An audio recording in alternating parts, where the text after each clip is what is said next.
नमस्कार साथियों, मयूर online classes में आपका स्वागत है। लास्ट क्लास में मैंने आपको एल्डिहाइड तथा कीटोन निर्माण की विधियों के बारे में बताया था। इस क्लास में मैं आपके सामने एल्डिहाइड तथा कीटोन के गुणों को लेके आ रहा हूँ। इनके क्या क्या गुण हैं, तो देखिए, किसी भी पदार्थ के अपनी स्टडी के हिसाब से दो प्रकार के गुणों का अध्ययन करते हैं। एक जो गुण है वो भौतिक गुण है और दूसरे होते हैं रासायनिक गुण। तो इस पार्ट में सबसे पहले अपन डिस्कस करना चाहेंगे कि एल्डिहाइड और कीटोन के गुण क्या क्या हैं। तो सबसे पहले आप हेडिंग डाल दीजिए, एल्डिहाइड तथा कीटोन के भौतिक गुण।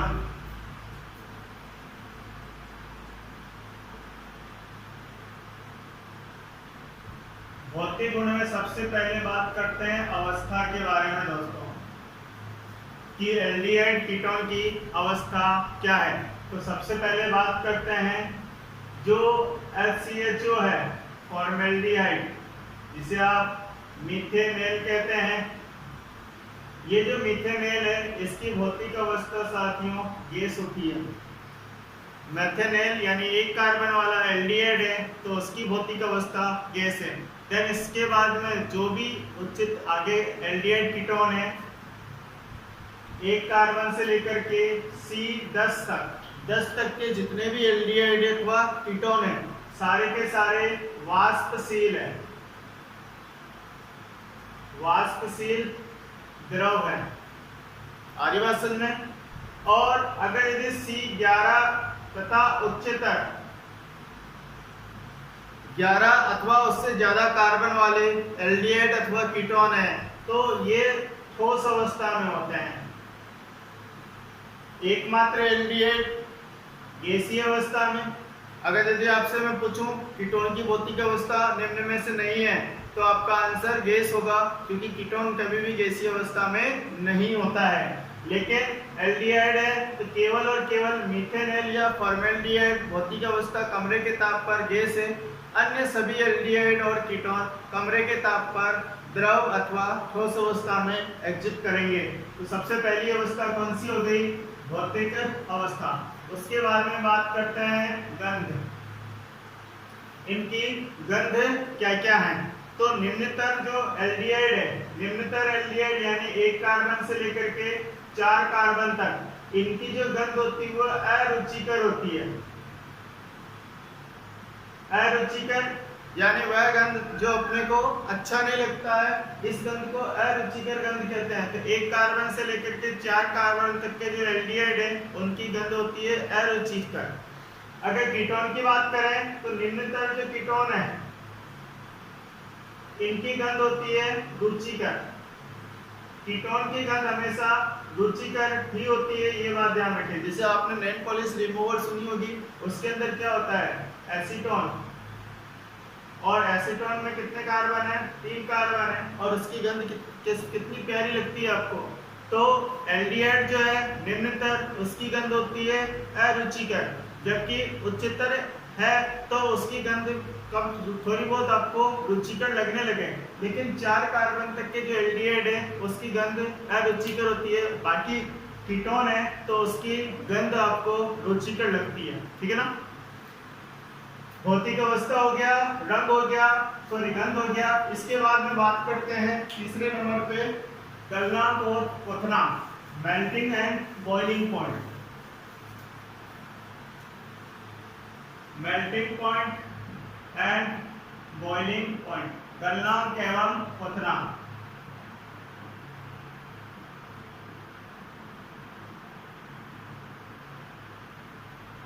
अब देखिए, मैंने आपको एक ट्रिक बता रखी है।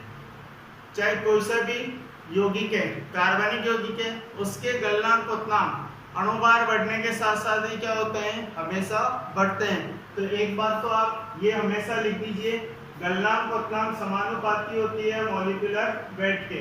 यानी अणुभार बढ़ने के साथ साथ गलनांक क्वथनांक में क्या होगी? वृद्धि होगी। जैसे मैं बात करूं, HCHO का गलनांक क्वथनांक ज्यादा होगा, सॉरी HCHO का गलनांक क्वथनांक कम होगा CH3CHO से। यानी मेथेनेल का गलनांक क्वथनांक कम होता है इथेनेल की तुलना में। इथेनॉल का गलनांक उतना कम होता है प्रोपेनॉल की तुलना में। ये आपको हमेशा याद रखनी है, ठीक है। गलनांक उतना मॉलिक्यूलर वेट की क्या होगी, समानुपाती होगी। चलो इसी यही आपकी कीटोन में भी है। अब बात करते हैं अन्य यौगिकों से। तो देखिए मैं 4 कार्बन का ले लेता हूं ब्यूटेनॉल। 4 कार्बन के 3 यौगिक ले रहा हूं। एक तो ले रहा हूं ब्यूटेन, दूसरा है ब्यूटेनॉल और तीसरा है ब्यूटेनॉल। एक आपका एल्केन है C4H10 ब्यूटेनॉल C4H8O और ब्यूटेनॉल C4H9OH। ये एक सिंपल सा अपने एल्डिहाइड, ये आपका एल्डिहाइड है, ये आपका अल्कोहल है और ये आपका एल्केन है। तुलना और ये एल्केन, एल्डिहाइड और अल्कोहल में। तो जितने भी 4 कार्बन के हैं उनमें अल्कोहल का जो गलनांक उतना सबसे ज्यादा होगा। तो इसमें एल्केन की तुलना में गलनांक उतना होगा एल्डिहाइड का और एल्डिहाइड की तुलना में गलनांक उतना होगा अल्कोहल का। अब बात करते हैं 4 कार्बन का कीटोन भी होता है, तो उसमें साथ के साथ ही मैं वहां पे भी ये लिख देता हूं कि कीटोन अगर दिया जाए तो ये कीटोन भी आपका बीच में आ जाएगा। एल्केन की तो ज्यादा होगा कीटोन से ज्यादा होगा एल्डिहाइड से ज्यादा होगा अल्कोहल। ये गलनांक उतनांक का क्रम है। कब? जब आपके कार्बन की संख्या सेम हो। अगर 4 कार्बन का एल्केन है, 4 कार्बन का कीटोन है, 4 कार्बन का ही एल्डिहाइड है और 4 कार्बन का ही अल्कोहल है, जब इन सब में कार्बन परमाणु की संख्या सेम है तो इसका गलनांक उतनांक का क्रम जो होगा एल्केन की तुलना में कीटोन का ज्यादा होगा, कीटोन की तुलना में एल्डिहाइड का ज्यादा होगा, एल्डिहाइड की तुलना में अल्कोहल का ज्यादा होगा। और अगर यदि साथियों एक बात और कहना चाहूंगा, अगर यदि आपका 4 कार्बन का कोई अम्ल ले लेते हैं तुलनात्मक रूप से, तो 4 कार्बन का अम्ल में का जो गलनांक उतनांक होगा वो इससे भी क्या होगा, ज्यादा होगा। अब देखिए इनमें जो गलनांक उतनांक कम या ज्यादा होने के क्या क्या कारण है। तो सबसे पहले बात करते हैं एल्केन में जो है वो अध्रुवीय अणु है, अध्रुवीय अणु है। इसके अंदर जो बल होता है वो होता है वान डेर वाल बल। कीटोन और एल्डिहाइड अणु क्या होते हैं, ध्रुवीय अणु होते हैं, ठीक है।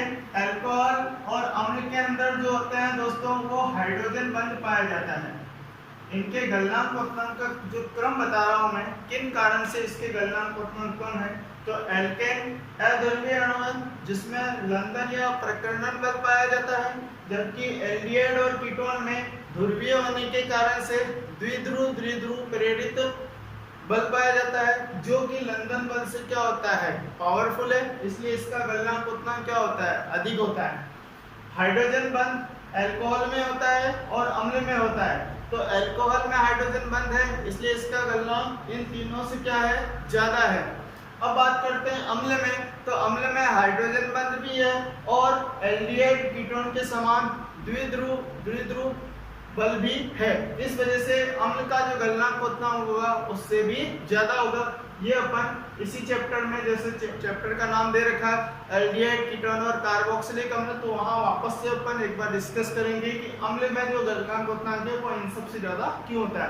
तो अभी मैंने बता दिया एल्केन अध्रुवीय है जो कि सबसे दुर्बल वान डेर वाल बल को एग्जिट करता है। एल्डिहाइड कीटोन में उसकी तुलना में एल्केन की तुलना में ज्यादा ध्रुवीय होने के कारण से यह ज्यादा प्रबल बल लगेगा, इसलिए इसके गलनांक उतनांक अधिक होते हैं। अल्कोहल में हाइड्रोजन बंध है इसलिए ये ज्यादा पास आते हैं और इसके गलनांक उतनांक बढ़ जाता है। तो ये थी इसके गलनांक उतनांक का क्रम। अब बात करते हैं साथियों विलेयता के बारे में। ये तीसरे नंबर का पॉइंट था। चौथे नंबर पे आ जाएगा विलेयता।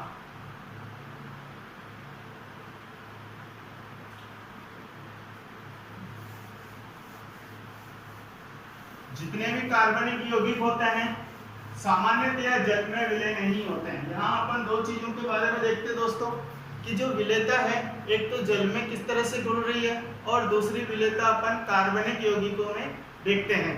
तो सबसे पहले मैं बात करना चाहूंगा कि जो कार्बनिक यौगिक होते हैं वो एक बात तो आप दिमाग में बिठा लें कि जल में नहीं घुलेगा, ठीक है। दूसरी बात, अगर जल में घुल रहा है तो उसके दो ही कारण हो सकते हैं। पहला, या तो उसके अंदर हाइड्रोजन बंध उपस्थित है अथवा वो ध्रुवीय है। क्या है वो? ध्रुवीय है।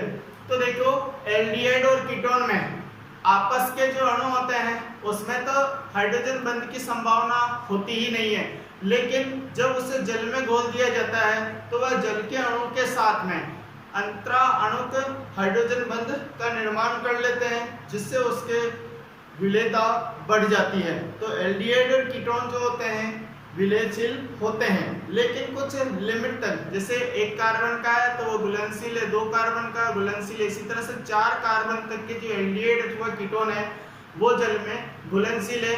उच्चतर एल्डिहाइड और कीटोन जल में अघुलनशील है।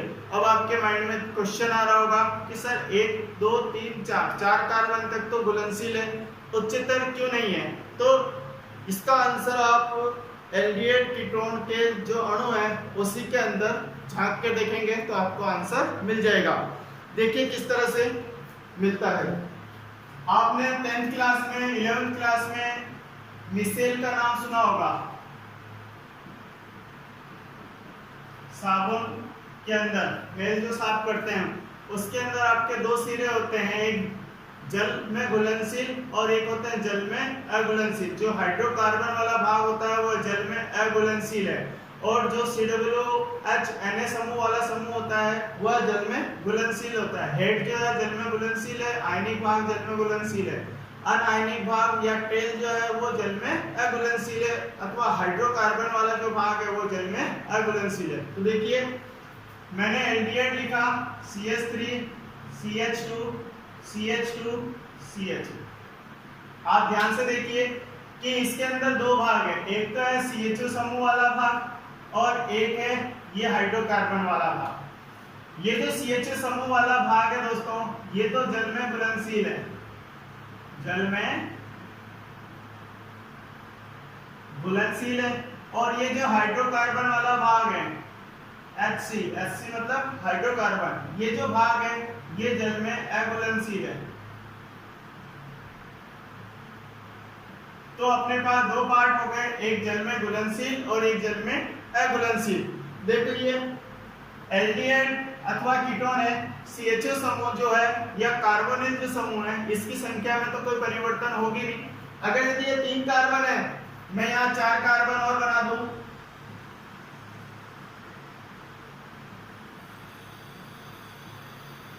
ये इस तरह से मैंने 4 कार्बन लगा दिया।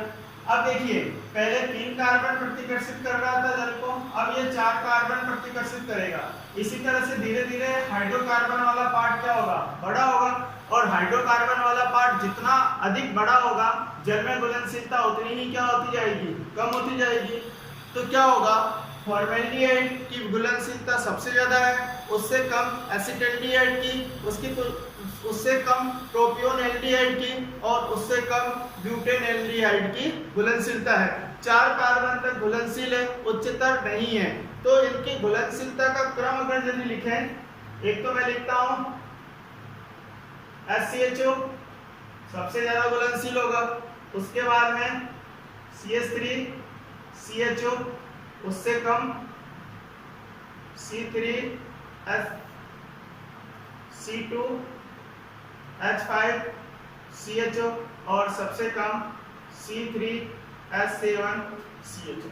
ये इसकी घुलनशीलता का क्रम हो जाएगा। जितना ज्यादा कार्बन की संख्या बढ़ती जाएगी उतनी ही उसकी घुलनशीलता जल में क्या हो रही है? कम हो रही है, क्योंकि ये हाइड्रोकार्बन वाला भाग क्या है? जल में अघुलनशील है, इसे जल विरोधी मूल बोलते हैं, जल विरोधी सिरा भी बोलते हैं। ये बात भी आप ध्यान रखें। जल विरोधी शिरा है हाइड्रोकार्बन, जितना बड़ा होगा जल में घुलनशीलता उतनी ही क्या होगी, कम होगी। 4 कार्बन तक जल में घुलनशील है, उच्चतर जल में अघुलनशील है। कारण बता दिया कि अघुलनशील वाला पार्ट जितना बढ़ेगा घुलनशीलता उतनी ही क्या होती जाएगी, कम होती जाएगी। और देखिए ये तो थी जल में घुलनशीलता, ये आपका जल में घुलनशीलता का क्रम है, जल में घुलनशीलता का क्रम।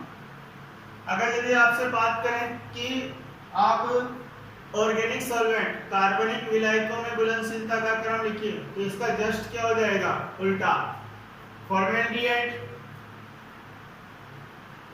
की घुलनशीलता कम है, उससे ज्यादा घुलनशीलता एसिटाल्डिहाइड की, उससे ज्यादा प्रोपियोनल्डिहाइड की,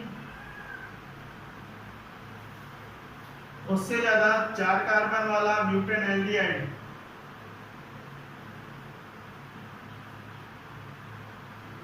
और भी आगे चलते जाएं तो इसी सीक्वेंस में दोस्तों आगे से आगे ये चलता जाएगा। ये थी अपने जल में घुलनशीलता का क्रम। ये ऊपर वाला जल का है और नीचे वाला आपका ऑर्गेनिक सॉल्वेंट का है।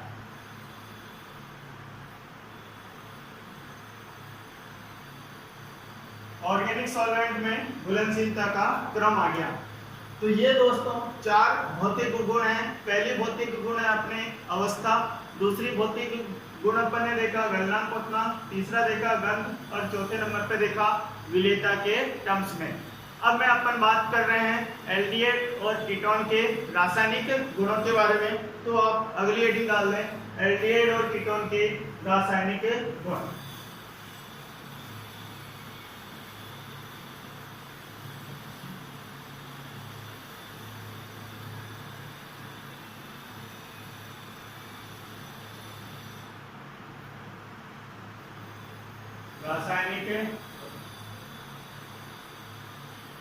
रासायनिक गुण से पहले अपन बात करते हैं कि एल्डिहाइड और कीटोन जो है दोस्तों, इन दोनों में ज्यादा क्रियाशील कौन सा है। क्योंकि अपने सबसे पहले इंपॉर्टेंट बात आती है कि इन दोनों में से क्रियाशील कौन सी है। क्योंकि क्वेश्चन आपके एग्जाम में पूछ लेता है कि फॉर्मेल्डिहाइड ज्यादा क्रियाशील है या एसिटाल्डिहाइड ज्यादा क्रियाशील है, प्रोपेन 2-1 ज्यादा क्रियाशील है या प्रोपेनेल ज्यादा क्रियाशील है। यह आपसे क्रियाशीलता का से संबंधित एक क्वेश्चन जरूर एग्जाम में आता है। तो इस पार्ट में अपन यहाँ देखने वाले हैं कि कौन ज्यादा क्रियाशील है।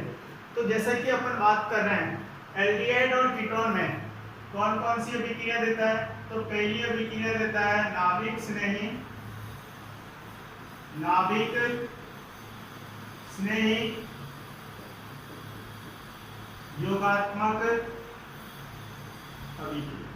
इस अभिक्रिया के रेफरेंस में अपन नाभिक स्नेही के आधार पर अपन एल्डिहाइड और कीटोन में क्रियाशीलता का क्रम देखेंगे। तो देखिए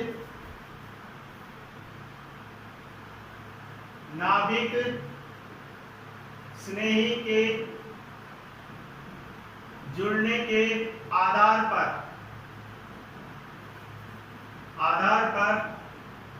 CHO CO में क्रियाशीलता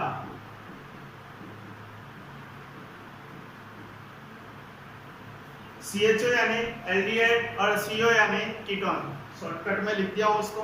तो इन दोनों के आधार पर नाभिक स्नेही के आधार पर इन दोनों की क्रियाशीलता का क्रम देख रहे हैं। अब देखिए आपको सबसे पहले मैं बात कर रहा हूं CHO क्या है और CO क्या है। ये आपका C++OH और ये आपका R समूह जुड़ा हुआ दोस्तों। CHO आ गया, इसका मतलब क्या हुआ, एल्डिहाइड हुआ। अगर यदि मैंने इसको R++O R कर दिया तो ये हो गया कीटोन। ये आपका एल्डिहाइड है और ये आपका क्या है, कीटोन है। दोनों के अंदर अपन अध्ययन करने वाले हैं। ये नाभिक स्नेही इसके ऊपर भी ऐड करवा दिया और ये नाभिक स्नेही इसके ऊपर भी ऐड करवा दिया। यहाँ क्वेश्चन है कि नाभिक स्नेही कहाँ जाकर के जुड़ेगा। तो नाभिक स्नेही जुड़ेगा तो कार्बन पे क्यों जुड़ेगा, देखिए C++O आगे कोई सा भी समूह जुड़ा हुआ है ऐसा। ऑक्सीजन की विद्युतीयता क्या होती है साथियों, ज्यादा होती है।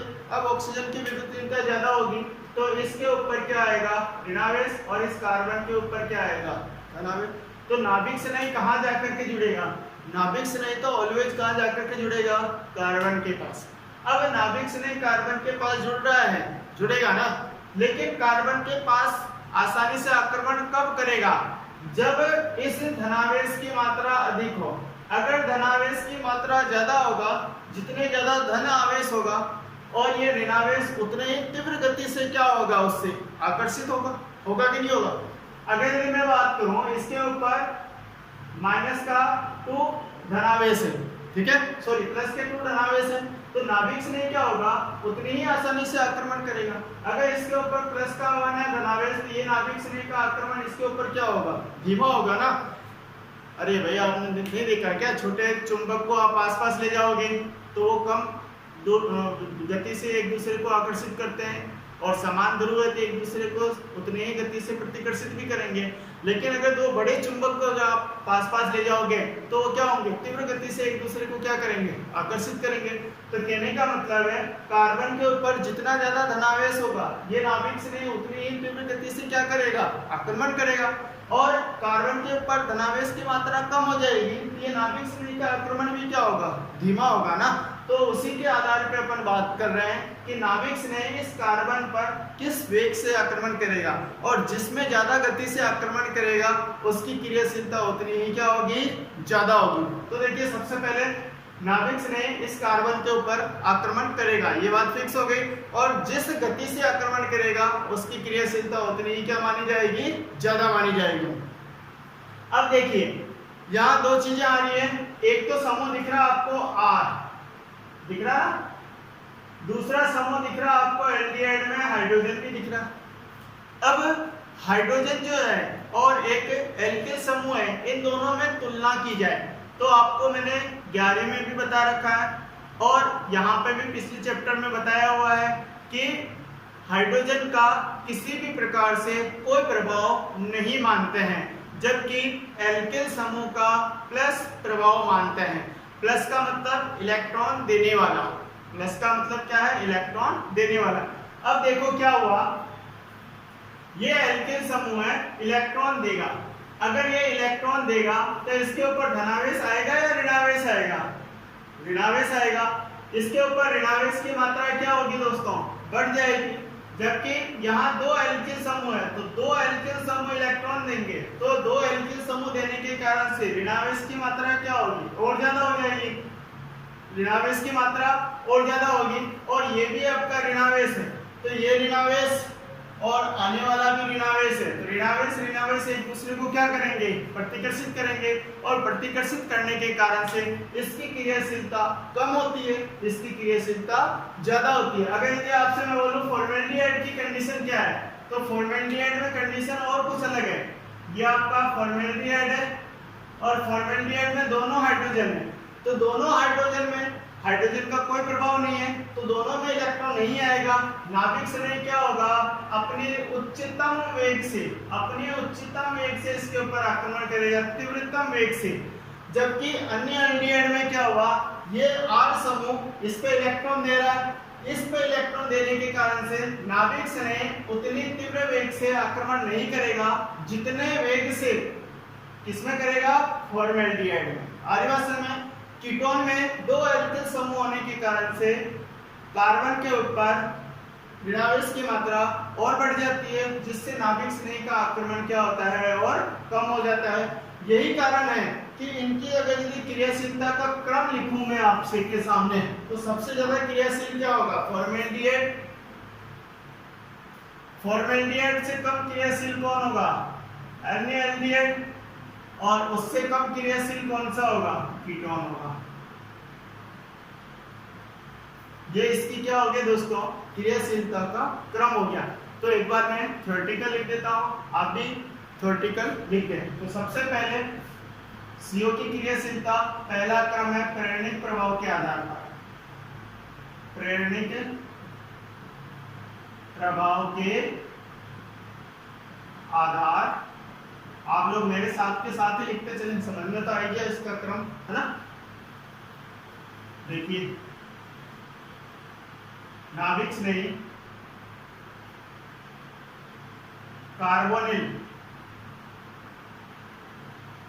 कार्बोनिल समूह के कार्बन परमाणु पर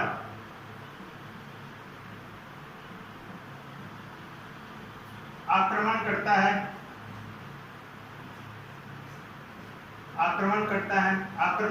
है, जुड़ता है, ये दोनों एक ही बात है। आक्रमण करता है,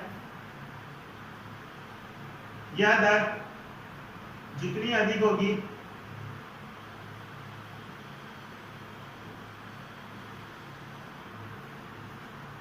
कार्बोनिल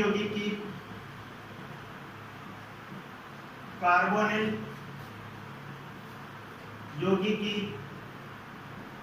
क्रियाशीलता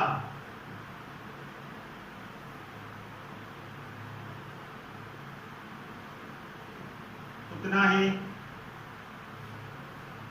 अधिक होगा। ठीक है। फॉर्मेल्डिहाइड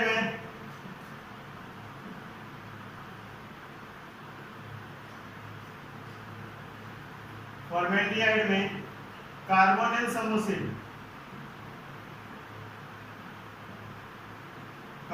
समूह से केवल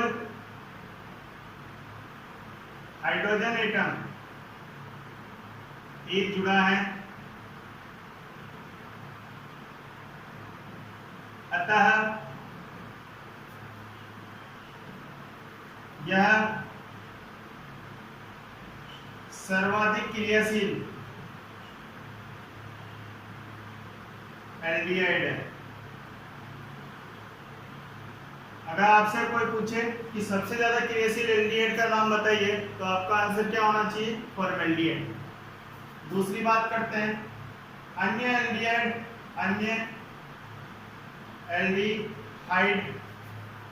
में कार्बोनिल समूह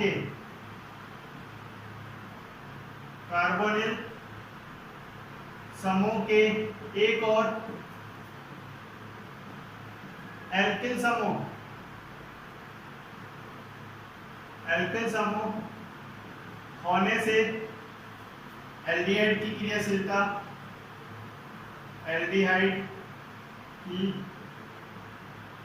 क्रियाशीलता फॉर्मेल्डिहाइड की तुलना में कम हो जाती है।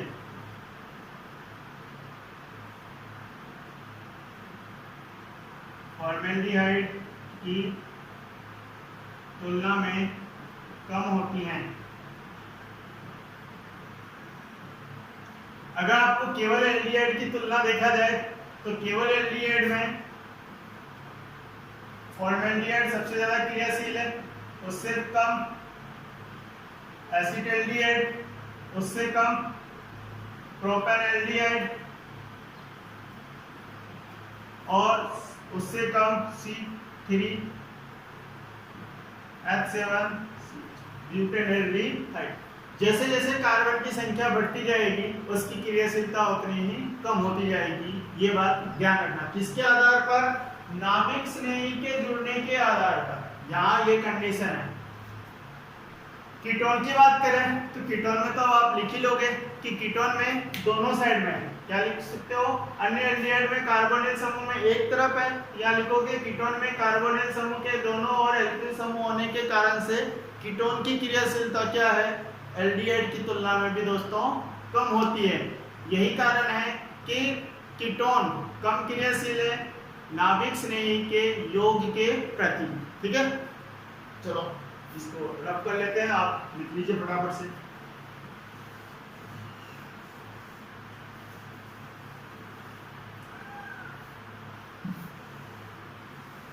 अब देखिए, ये तो था पीरियडिक प्रभाव के आधार पर दोस्तों।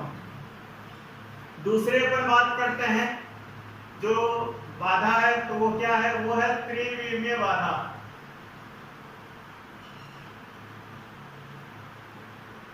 अब एल्डिहाइड और कीटोन की क्रियाशीलता पर दूसरा जो प्रभाव है वो है त्रिविमीय बाधा। यानी आप दो पॉइंट ऑफ व्यू के आधार पर एल्डिहाइड और कीटोन में गुणों की तुलना कर सकते हैं। देखिए सबसे पहले अपन बात करते हैं, ये एल्डिहाइड है, HCH double bond O, R या यहाँ CH3 लगा देते हैं, CH3 C double bond OH, और लास्ट है CH3 C CH3 double bond. इन सबके ऊपर मैं नाभिक स्नेह का योग करवा देता हूं दोस्तों।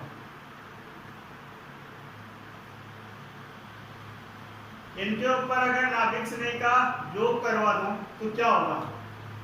नाभिक स्नेह अपने आप में क्या है, कोई ना कोई समूह है। यहां देखो दो हाइड्रोजन है, एसिटाल्डिहाइड में एक CH3 समूह आ गया, जबकि कीटोन के अंदर दो एल्किल समूह आ गए। अब देखिए आपको पता है पूरे आवर्त सारणी का सबसे छोटा तत्व हाइड्रोजन है। हाइड्रोजन का आकार क्या होगा दोस्तों? सबसे छोटा होगा। हाइड्रोजन का आकार सबसे छोटा होने के कारण से इसके जो आसपास है ये त्रिविमीय बाधा क्या होगी? कम उत्पन्न होगी, और नाभिक स्नेह क्या करेगा? आसानी से इस पे जाकर के जुड़ जाएगा। पहली कंडीशन आ गई। इसमें ये CH3 समूह क्या होगा? बड़ा है, इसके कारण से इसकी क्रियाशीलता क्या होगी? और घट जाएगी। फॉर्मेल्डिहाइड की तुलना में इसकी क्रियाशीलता क्या होगी? घट जाएगी। नाभिक स्नेह का योग जो होगा इसकी तुलना में धीमी गति से होगा। एसीटोन में क्या हुआ? ये जो समूह है दो एल्किल समूह है। अब दो एल्किल समूह होने के कारण से इसके ऊपर आक्रमण की जो क्रियाशीलता है, दर है, वो क्या होगी? और कम होगी, और कम होने के कारण से यह और ज्यादा बाधा उत्पन्न करेगा, और इसकी क्रियाशीलता उतनी ही क्या होगी? कम होगी। जैसे कि मैं यहाँ पर बता रहा हूँ आपको, ये 3 कार्बन वाला समूह है। 3 कार्बन वाले का मतलब क्या है? CH3 CH2 CH2 C double bond O और H। ये जितना बड़ा समूह होगा त्रिविमीय बाधा उतनी ही ज्यादा उत्पन्न करेगा, और जितनी ज्यादा त्रिविमीय बाधा उत्पन्न होगी नाभिक स्नेह का योग उतना ही क्या होगा? कम होगा, और उसकी क्रियाशीलता उतनी ही क्या होगी? कम हो जाएगी। एक बार और देखिए, मैं एक उदाहरण ले रहा हूं, CH3 CH3 CH3, और यहां पे लगा देता हूं CH3 CH3। ये मैंने कोई कीटोन ले लिया। अब कीटोन के इस साइड में भी ये भी एल्किल समूह है, ये भी एल्किल समूह, लेकिन एल्किल समूह पे और बड़े वाले समूह लगा दिए, तो इसकी क्रियाशीलता और क्या होगी? कम होगी, क्योंकि त्रिविमीय बाधा क्या होगी? और बढ़ जाएगी। तो देखिए आप इसमें लिख सकते हैं त्रिविमीय बाधा, तो मेरे साथ ही लिख लीजिए त्रिविमीय बाधा। एल्डिहाइड की तुलना में एल्डिहाइड में त्रिविमीय बाधा कम होती है, अतः इसकी क्रियाशीलता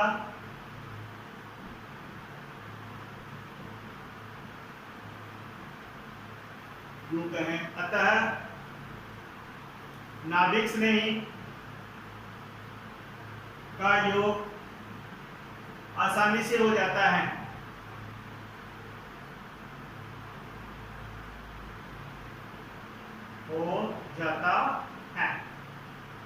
जबकि कीटोन में त्रिविमीय बाधा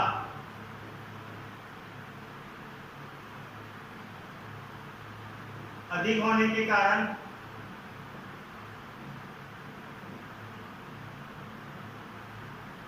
नाभिक स्नेह का योग धीमी गति से होता है। अब ये दो कारण थे मोस्टली जिसके बेसिस पे अपन बता सकते हैं एल्डिहाइड और कीटोन में क्रियाशीलता का क्रम। इसके बाद में अपन बात करते हैं कि एल्डिहाइड या कीटोन है, इस पे नाभिक स्नेह का योग होगा पहले या इलेक्ट्रॉन स्नेह का योग। कुछ बच्चे इसी में कंफ्यूज हो जाते हैं कि सर आपने नाभिक स्नेह का योग ही क्यों करवाया, इलेक्ट्रॉन स्नेह का योग क्यों नहीं करवाया। तो देखिए अपन इसके कारण की ओर चलते हैं।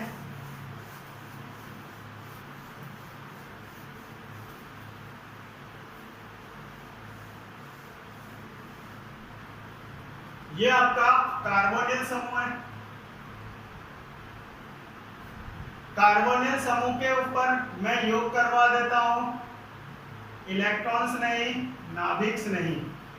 जो पहले लिखा जाता है वो सामान्यतः इलेक्ट्रॉन्स नहीं होता है, और जो बाद में लिखा जाता है वो नाभिक्स नहीं होता है। कैसे पता लगेगा? जैसे कि मैंने लिखा HCl। अब HCl में क्या होगा? पहले धनायन को लिखते हैं ना, बाद में किसको लिखते हैं? ऋणायन को। तो जो पहले लिखा जाता है वो दोस्तों इलेक्ट्रॉन्स नहीं होता है, उसे इलेक्ट्रोफाइल बोलते हैं। धनायन, पहले वाला धनायन और बाद वाला क्या होगा? ऋणायन होगा। ये आप ध्यान रखें। अब देखिए, पहली स्थिति में मैं क्या करता हूँ? इलेक्ट्रॉन्स नहीं जोड़ता हूँ, और दूसरे स्टेप में मैं क्या करता हूँ? नाभिक्स नहीं जोड़ता हूँ। तो देखिए, सबसे पहले वाले में इलेक्ट्रॉन्स नहीं जोड़ूंगा। इलेक्ट्रॉन्स नहीं कहाँ जाकर के जुड़ेगा? इलेक्ट्रॉन्स नहीं इस ऑक्सीजन पे जुड़ेगा। तो क्या मिलेगा? CO और EU, और इसके ऊपर आ जाएगा प्लस। अगर नाभिक से नहीं जोड़ू तो नाभिक से नहीं कहाँ जुड़ेगा?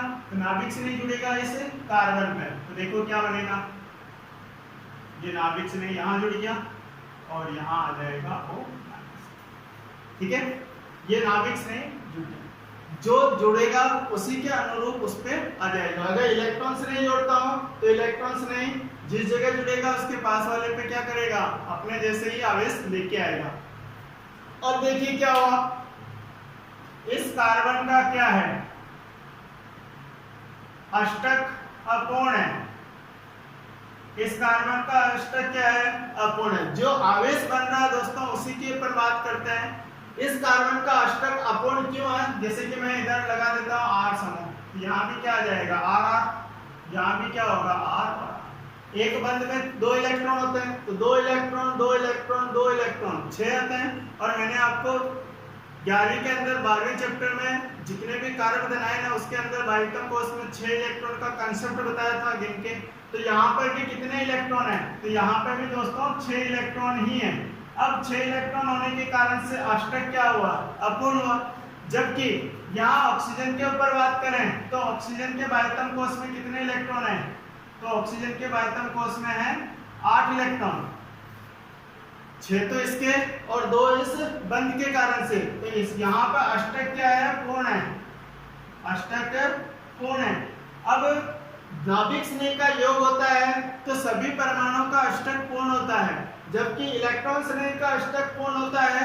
अगर इलेक्ट्रॉन स्नेह का योग होता है तो कार्बन का अष्टक क्या होता है? अपूर्ण होता है। और जब इलेक्ट्रॉन स्नेह का योग है, कार्बन का अष्टक अपूर्ण है, तो ये क्या होगा? अस्थायी होगा।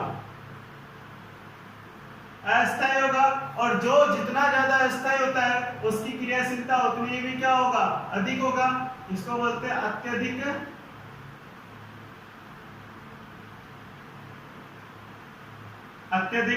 क्रियाशील। ये क्या है? अष्टक पूर्ण है। अष्टक पूर्ण है तो क्या होगा? ये स्थायी होगा। स्थायी होगा। अब जो स्थायी है, मध्यवर्ती उत्पाद अगर स्थायी है तो उससे अपने को प्रोडक्ट भी ज्यादा मिलेंगे, इससे प्रोडक्ट क्या मिलेंगे? कम मिलेंगे। यही कारण है कि इसके अंदर नाभिक स्नेह का योग होता है, और इस अभिक्रिया को जो बोलते हैं वह इलेक्ट्रॉन स्नेही नाभिक इलेक्ट्रॉन स्नेही योगात्मक अभिक्रिया के बजाय इसे नाभिक स्नेही योगात्मक अभिक्रिया कहते हैं। तो आप हमेशा ध्यान रखना, एल्डिहाइड या कीटोन अथवा कार्बोनिल समूह पे सबसे पहले कौन जुड़ेगा? तो नाभिक स्नेही जुड़ेगा। कारण अष्टक पूर्ण हो जाता है और उसकी स्टेबिलिटी ज्यादा होती है। इलेक्ट्रॉन से नहीं जुड़ता है तो अष्टक अपूर्ण होता है और इसकी स्टेबिलिटी कम होती है। तो ये है आज के लिए अपन ने एक तो देखा एल्डिहाइड कीटोन के भौतिक गुण, दूसरा अपन ने देखा एल्डिहाइड और कीटोन में कौन ज्यादा क्रियाशील है और क्यों क्रियाशील है। तीसरा अपन ने देखा कि जो कार्बोनिल समूह है, इस कार्बोनिल समूह में नाभिक स्नेही ही पहले योग क्यों करेगा, अथवा यूं कहें कि इस प्रकार के जो योगात्मक अभिक्रिया हो रही है इसे नाभिक स्नेही योगात्मक अभिक्रिया ही कहना क्यों उचित है। इलेक्ट्रॉन से नहीं योगात्मक अभिक्रिया कहना उचित क्यों नहीं है। तो इन 3 पॉइंट के ऊपर अपन ने डिस्कस किया। उम्मीद करता हूं कि इस क्वेश्चन के जो आज मैंने बताया है उससे 1 नंबर का क्वेश्चन आपके बोर्ड में कम से कम बैठ जाए, क्योंकि बहुत ही इंपॉर्टेंट है। तो दोस्तों आज के लिए इतना ही, धन्यवाद।